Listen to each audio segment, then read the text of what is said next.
selamat pagi kaula muda. Bagi sama aku Mila di Pramos Radio Bandung 98.7 FM Number One Hits Music Station. Oke teman-teman, balik lagi nih, kita bakal ngobrol-ngobrol lagi di podcast kita dengan tema yang mungkin kalian cukup berbeda gitu ya, karena hari ini aku berkerudung juga dan ada teman-teman yang mungkin dari narasumber-narasumber yang akan ngasih insight buat kita pada hari ini. Dan juga teman-teman, aku mau reminder buat teman-teman yang lagi dengerin aku siang hari, malam hari, pagi hari, atau kapanpun podcast ini sampai di telinga kalian, bahwasannya kita sekarang ini lagi mau bahas soal agama. Jadi mungkin teman-teman yang merasa relate boleh dengerin nih. Dan juga yang akan kita bahas itu soal hobi menjadi cuan. Gimana sih biar hobi itu jadi cuan tapi tetap dalam konteks yang sesuai dengan agama Islam. Oke teman-teman, hari ini kita akan ngobrol seru bareng expert yang akan kita kenalan langsung nih. Ada 3 expert yang akan ngobrol di podcast kita pada siang hari ini. Mungkin aku akan nanya satu-satu namanya siapa dan dari mana. Aku mau dimulai dari kakak yang mungkin pakai kerudung warna coklat nih. Boleh kak buat kenalin dirinya ke teman-teman yang mungkin dengerin kita pada siang hari ini. Oke sih ya, kayaknya di sini cuma aku deh yang pakai jilbab warna coklat nih. Oke. Iya, jadi agak merasa ya. Oke. Halo semuanya, perkenalkan nama aku Anissa Andrea. You can call me Rega. Jadi di sini aku akan ngasih sedikit-sedikit insight dari pengalaman yang aku punya. Seperti itu aja sih sepertinya, biar kalian semua pada kepo. Nggak terlalu lama ya kak. Iya, biar pada kepo juga kan. Teman-teman mungkin dengerinnya kayak terlalu banyak. Kepanjangan gitu. Oke. Iya benar. Next kita ke kakak yang kerudung hitam. Boleh banget kak dikenalin nih dirinya siapa gitu. Oke, halo semuanya. Perkenalkan, nama aku Nova Linda, biasa dipanggil Linda. Aku dari mahasiswa Telkom University, jurusan Public Relation. Oke, Kak Linda. Halo Kak Linda. Hai. Kita ke kakak yang baju, yang kerudung putih nih. Kakaknya mungkin masih baby face banget. Ini aku curiga masih kelas 7 SMP ya kak. Boleh kenalan kak? Halo semuanya, perkenalin nama aku Lea. Aku dari Telkom University, jurusan Public Relation juga. Oke.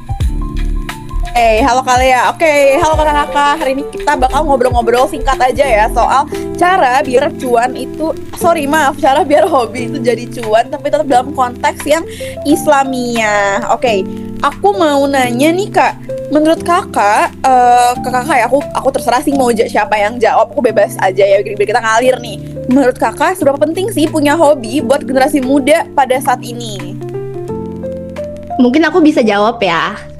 Kalau menurut aku sendiri, hobi itu penting boleh, banget buat generasi muda kali ini. Apalagi buat mahasiswa-mahasiswa kayak kita. Nah, selain buat jadi pelarian, dari kayak tugas, skripsi. Sorry nih kak, aku potong. Pelarian dari apa sih kak, kalau boleh tahu? Nah, teman-teman agak rada-rada kayak questioning gitu kan. Pelarian dari apa sih buat anak muda? Ada banyak nih pelarian ya kayak tipenya ya. mungkin dari percintaan ya. Terus habis itu kayak kita sebagai mahasiswa juga dikejar-kejar tuh sama tugas, hobi. Buat juga aktualisasi diri. Nah, kalau dari ini kita tuh diajarin buat memanfaatkan waktu buat sebaik mungkin, terus jadi hobi yang positif termasuk buat dalam bentuk ikhtiar, biar waktu kita tuh nggak kebuang sia-sia.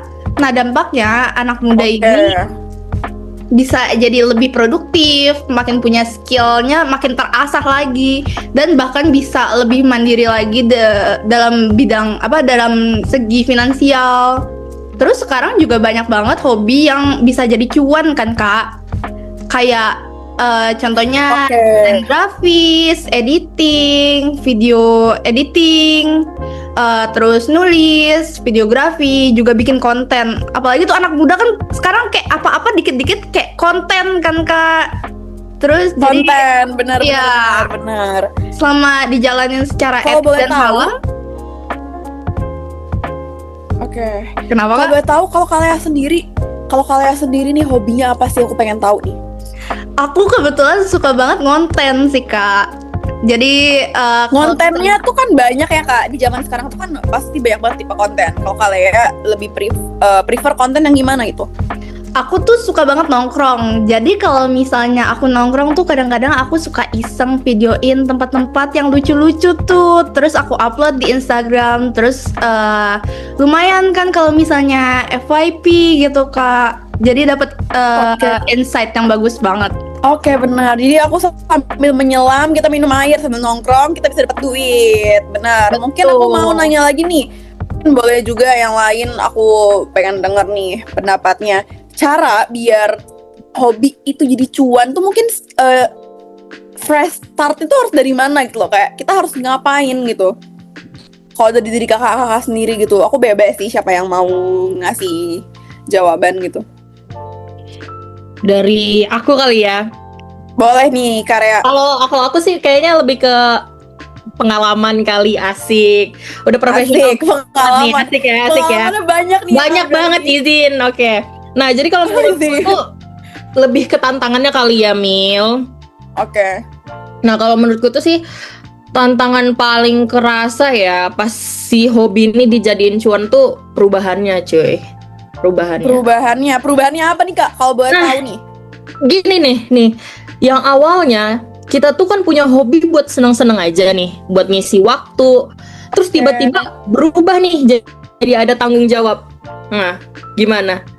Kamu kalau kayak gitu agak merasa ada perubahan gak sih gitu?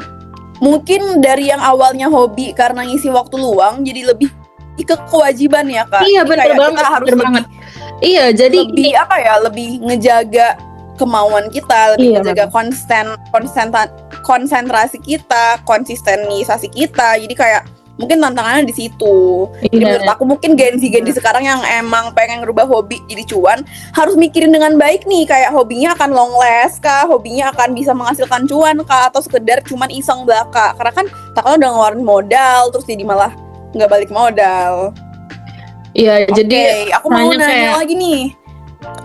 Kira-kira apa boleh banget nih Kak, ada insight baru lagi atau ada insight baru sih. Jadi kalau misalnya nih tiba-tiba ada prioritas baru Kak, yang kayak yang tadinya kita santai gitu. Misalnya nih ada order atau ada revisi, ada orang nungguin, dari situ aja kan udah beda. Nah, jadi dari posisi seperti itu kan ada muncul rasa tekanan nih, walaupun bukan dari orang lain doang, tapi dari diri kita sendiri juga. Jadi kayak mengasah tanggung jawab sih. Jadi kita harus mikirnya kayak harus konsisten nih, harus lebih bagus, harus cepet. Ya padahal dulu hobi mah ngalir aja gitu. Kalau nggak pinter ngatur, malah hobinya bikin capek mental kan. Nah, ya, kayak gitu sih. Kalau misalnya jujur aja nih, pas udah ada uangnya nih, godaan kan makin banyak nih. Kadang kepikiran buat nurunin kualitas nih, misalnya kalau si aku bikin brand fashion karena aku suka ngedesain dan sebagainya. Di sini tuh sebenarnya yang lagi diuji tuh soal jujur dan amanah, as you know lah jujur guys. Dan amanah. Itu juga bagian dari Islam. Dalam Islam, bener banget gitu. Dari sisi agama Islam kan muslimah, tantangannya banyak juga ya.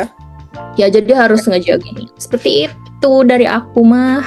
Oke, Karya bagus nih. Mungkin teman-teman yang ngedengerin lagi di jalan atau lagi dimanapun itu bisa banget kayak dipikirin lagi ya buat konsekuensinya, kemudian keuntungannya, lebih dan kurangnya, plus minusnya ya. Mungkin banyak hal yang harus dipertimbangkan sebelum akhirnya kalian memutuskan untuk merubah hobi kalian itu menjadi sebuah kewajiban yang akhirnya menghasilkan cuan.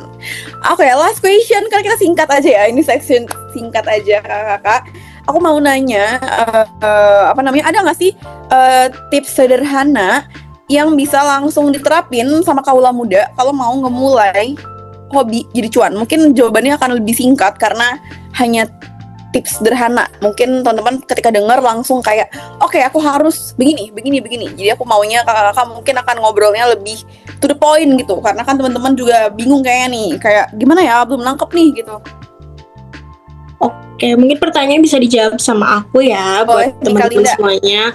Oke, jadi buat kaula muda aku punya contekan nih kisi-kisi tips apa sih gitu kan yang digunain, sederhana aja yang bisa langsung diterapin sama kaula muda biar hobi itu bisa jadi cuan. Jadi di sini aku punya tips, yaitu aku mulai dari yang bisa sekarang, yaitu jangan nunggu lulus dulu. Kalau misalkan karena lagi kuliah pengen berbisnis, itu boleh banget dimulai dari sekarang. Contohnya kayak misalkan bangun portofolio kecil-kecilan, kemudian manfaatin media sosial dengan sebaik mungkin, dan jangan pernah malu belajar dari nol. Karena yang paling penting itu jaga nilai keislaman kayak kejujuran, dan jangan malu buat disiplin, dan juga niat karena disiplin. Allah. Ya, dan juga niat Islam ya, karena Allah Subhanahu wa Ta'ala. Betul sekali. Contoh sederhananya kayak misalkan kita masih dalam konteks kuliah ya, kayak misalkan kita bisa jago editing nih, kita bisa tuh bantu organisasi kampus atau UMKM yang butuh bantuan kita, dan lama-lama nanti kita bakal punya nama gitu. Oh, ini si ini bisa gini. Nanti ya siapa tahu rezeki itu bisa datang dari mana aja gitu. Itu sih mungkin sedikit tips dari aku. Yang penting bisa membantu orang lain jadi rezeki, dan itu juga jadi jalan pahala buat kita gitu. Oke, yang aku tangkep berarti kita sebagai Gen Z yang ada di dalam ajaran Islam, kita mungkin harus lebih jujur, lebih amanah, lebih disiplin, dan juga tadi mungkin yang aku highlight adalah buat jangan takut untuk mulai dari nol dan bangun portofolio melalui konten sosial media juga. Oke, terima kasih teman-teman. Ini adalah segmen singkat dari Prambors Radio Bandung. Buat teman-teman yang mungkin sambil di jalan, buat dengerin kita, boleh banget. Kita akan bahas lebih lanjut di next session mungkin ya. Oke, aku sebagai podcaster pada siang hari ini, aku Kumila pamit undur diri, dan terima kasih teman-teman udah dengerin kita. Mungkin aku terima kasih pada Kalea, Kalina, dan juga Kara Adel yang sudah mendengarkan kita pada siang hari ini. Oke teman-teman, terima kasih. Aku pamit. Terima kasih.